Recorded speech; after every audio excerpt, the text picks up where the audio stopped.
So, of course, we are going to cover Trump's inauguration, and again, shout out to Holly. Holly is great, because she also made me this checklist, so we can do a bit of bingo while watching this fucking nightmare.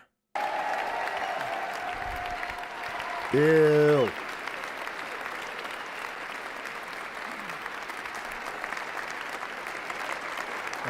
Thank you very much, everybody. Well, thank you very, very much.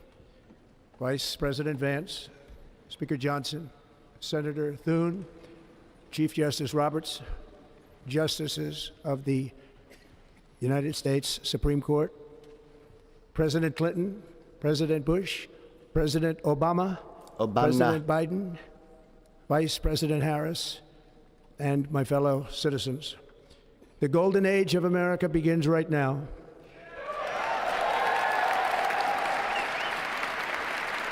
The golden age? Does he mean white? I think Trump means the white age is beginning in America. From this day forward, our country will flourish and be respected again all over the world. We will be the envy of every nation, and we will not allow ourselves to be taken advantage of any longer. During every single day of the Trump administration, I will very simply put America first. Yeah, except for all the Americans that are going to have to pay more because of tariffs. But other than that, woo! Our sovereignty will be reclaimed. Our safety will be restored. The scales of justice will be rebalanced. The vicious, violent, and unfair weaponization of the Justice Department and our government will end.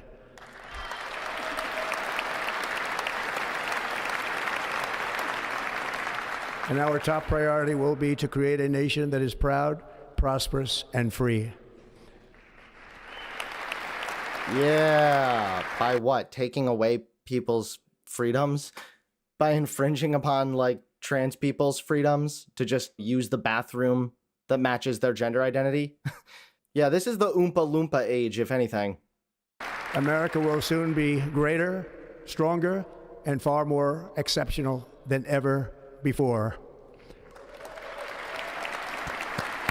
I return to the presidency confident and optimistic that we are at the start of a thrilling new era of national success. A tide of change is sweeping the country, sunlight is pouring over the entire world, and America has the chance to seize this opportunity like never before. But first, we must be honest about the challenges we face. While they are plentiful, they will be annihilated by this great momentum that the world is now witnessing in the United States of America. As we gather today, our government confronts a crisis of trust. For many years, a radical and corrupt establishment has extracted power and wealth from our citizens while the pillars of our society lay broken and seemingly incomplete. What? Is this supposed to be like an appeal to the middle class when Donald Trump's fucking tax policy, which is still in effect, by the way, has been disproportionately negatively impacting middle class individuals? What? Okay. Sorry. I'm stunned. Disrepair. We now have a government that cannot manage even a simple crisis at home, while at the same time stumbling into a continuing catalog of catastrophic events abroad. It fails to protect our magnificent, law-abiding American citizens, but provides sanctuary and protection for dangerous criminals, many from prisons and mental institutions that have illegally entered our country from all over the world. This has literally been debunked so many fucking times. All these illegal immigrants that are from mental asylums. What? First of all, that means nothing to me. Second of all, that's been debunked. Third of all, bingo. Immigrants. We can cross that one off the list. We have a government that has given unlimited funding to the defense of foreign borders, but refuses to defend American borders or, more importantly, its own people. Our country can no longer deliver basic services in times of emergency, as recently shown by the wonderful people of North Carolina, been treated so badly, who are still suffering from a hurricane that took place many months ago. Or more recently, Los Angeles, we are watching fires still tragically burn from weeks ago without even a token of defense. They're raging through the houses and communities, even affecting some of the wealthiest and most powerful individuals in our country, some of whom are sitting here right now they don't have a home any longer. That's interesting. There's another one. Buttering up the rich. We got another one. Yep. The wealthiest and most powerful in our country. Even they have lost their sacred homes. Shut the fuck up, Trump. What about everybody else that can't even barely pay their rent? We have a public health system that does not deliver in times of disaster, yet more money is spent on it than any country anywhere in the world. And we have an education system that teaches our children to be ashamed of themselves in many cases, to hate our country despite the love that we try so desperately to provide. What? No. Hate your president. That's why you should be ashamed of your country. Because of who is currently president. That's the smart way to think, kids. To them. All of this will change starting today, and it will change very quickly. Woo! I don't really know what that means, but yeah, woohoo! My recent election is a mandate to completely and totally reverse a horrible betrayal and all of these many betrayals that have taken place, and to give the people back their faith. What? I think he's getting mixed up, and he's again like thinking that he's talking about his marriages. We know there was a lot of betrayal there, but what the fuck are you talking about here, dude? Their wealth, their democracy, and indeed their freedom. From this moment on, America's decline is over. Our liberties and our nation's glorious destiny will no longer be denied, and we will immediately restore the integrity, competency, and loyalty of America's government. Over the past 8 years, I have been tested and challenged more than any president in our 250-year history, and I've learned a lot along the way. The journey to reclaim our republic has not been an easy one, that I can tell you. Those who wish to stop our cause have tried to take my freedom and indeed to take my life. Just a few months ago in a beautiful Pennsylvania field, an assassin's bullet ripped through my ear. But I felt then, and believe even more so now, that my life was saved for a reason. I was saved by God to make America great again. There's another one for the bingo. God is mentioned, and self-glazing. Absolutely. We're checking a lot of these off very, very early.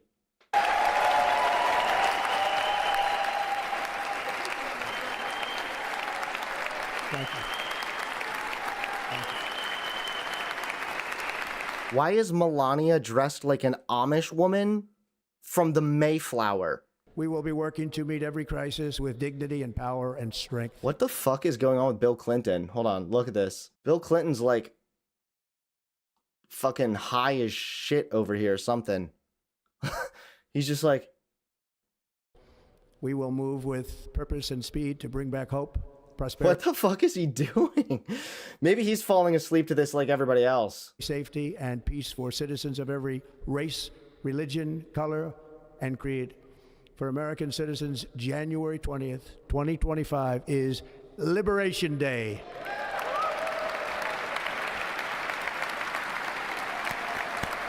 Yeah, we're gonna get liberated from what? Lower taxes and freedom? I don't...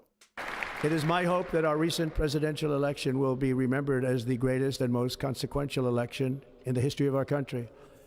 As our victory showed, the entire nation is rapidly unifying behind our agenda with dramatic increases in support from virtually every element of our society, young and old, men and women, African Americans, Hispanic Americans, Asian Americans, urban, suburban, rural, and very importantly, we had a powerful win in all 7 swing states, and the popular vote, we won by millions. What I'd like to say is, hopefully from this, hopefully from the ashes, we will see a stronger Democratic Party next time. Hopefully, we will actually see them nominate somebody, 1, who doesn't have fucking dementia, 2, who knows how to communicate to general American citizens, and 3, can bring a little bit of an edge like Trump can. That's what we need. They had Biden, and then they introduced Kamala Harris late, so she wasn't even able to really build the same momentum by any stretch of the measure. Hopefully now the Democrats will realize, okay, next time around, we better put somebody up there that's not an old fucking fart and also knows how to generally convey a sentence in a rhetorical, in a pleasing kind of way. The standards are not that high. Black and Hispanic communities, I want to thank you for the tremendous outpouring of love and trust that you have shown me with your vote.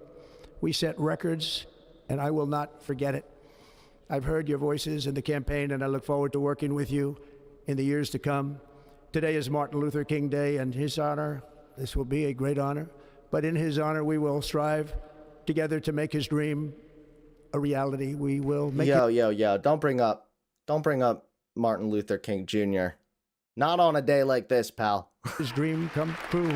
In everything we do, my administration will be inspired by a strong pursuit of excellence and unrelenting success. We will not forget our country, we will not forget our Constitution, and we will not forget our God. Yeah, God. It's just such bullshit. It's literally just conservative buzzwords. We can't forget God. Actually, we can. Shocker, moving away from God is good.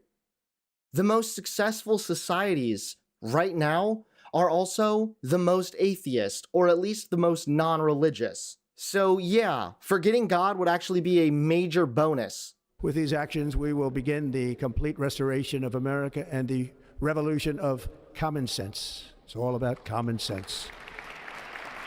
First, did he unironically just say God and then common sense? God is the opposite of common sense. But also common sense is a stupid fucking metric to ever measure anybody's intellect with. Because common sense to some people might be completely different to other people. Common sense is relative to general location. Like, if you are raised in, I don't know, a rich suburb, common sense is going to be very different than if you were raised in a poorer area. all illegal entry will immediately be halted, and we will begin the process of returning millions and millions. Oh, there's another bingo one. Mass deportation.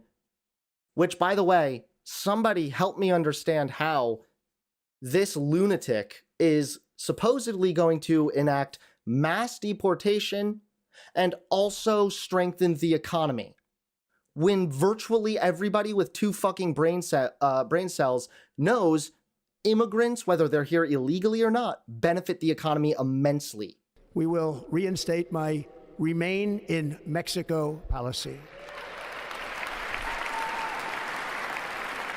I will end the practice of catch and release.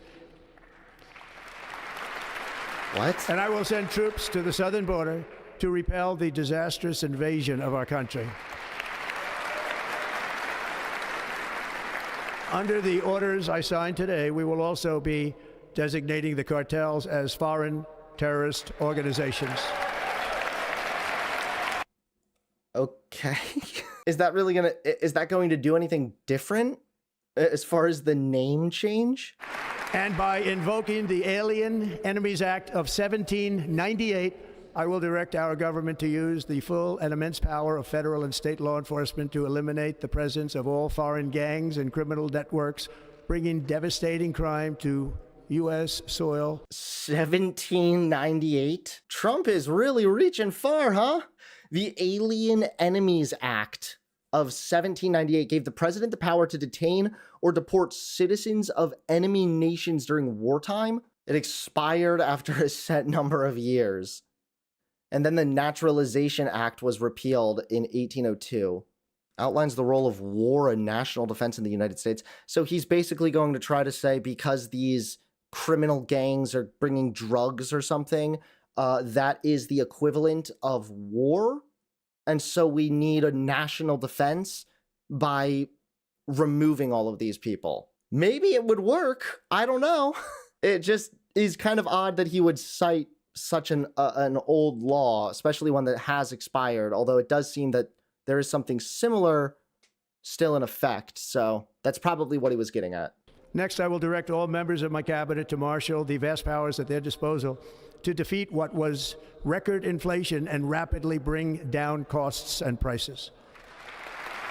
That sounds great, and if that happens, I will be happy about it, and I will give Trump the credit. However, it's my understanding that inflation's already down. Last I checked, it was at what, 2.5%? The Fed's ideal goal is like 2%. There's not really record inflation any longer. The inflation crisis was caused by massive overspending and escalating energy prices, and That is why today I will also declare a national energy emergency. We will drill, baby, drill.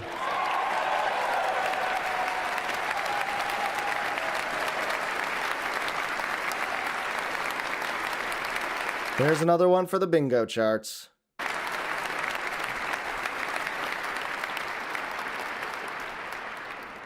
America will be a manufacturing nation once again, and we have something that no other manufacturing nation will ever have, the largest amount of oil and gas of any country on earth, and we are going to use it. Okay, let's see. The United States imports and exports oil for a variety of reasons. Economics. Overseas oil is often cheaper than domestically produced crude oil. So the United States does drill for oil. In fact, the U.S. is the world's leading producer of crude oil. Reserves up again, right to the top, and export American energy all over the world. This is so embarrassing. I like that we just looked this up. We're gonna do it. We're gonna export American energy, oil all over the world. And yet, right, we've been doing that, pal. And thank you to the auto workers of our nation for your inspiring vote of confidence. We did tremendously with their vote.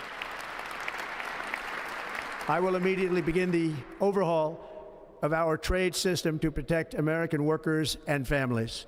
Instead of taxing our citizens to enrich other countries, we will tariff and tax foreign countries to enrich our citizens. How? Tariffs show up in the form of higher prices for Americans. It's not the other countries that actually suffer. The American dream will soon be back and thriving like never before.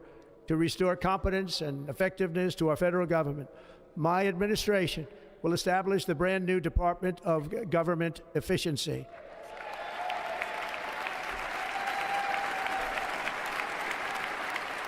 I wonder who's going to be running that department. Basically, I think we have gotten the general gist of everything he's saying. If you're here illegally, it doesn't matter that you benefit the economy. However, Trump's also going to somehow strengthen the economy simultaneously. He's also going to enrich the U.S. citizens via tariffs, even though tariffs put a strain on U.S. citizens. So Trump is either a liar or a wizard who's going to use some crazy, powerful magic to simply warp our general understanding of economics.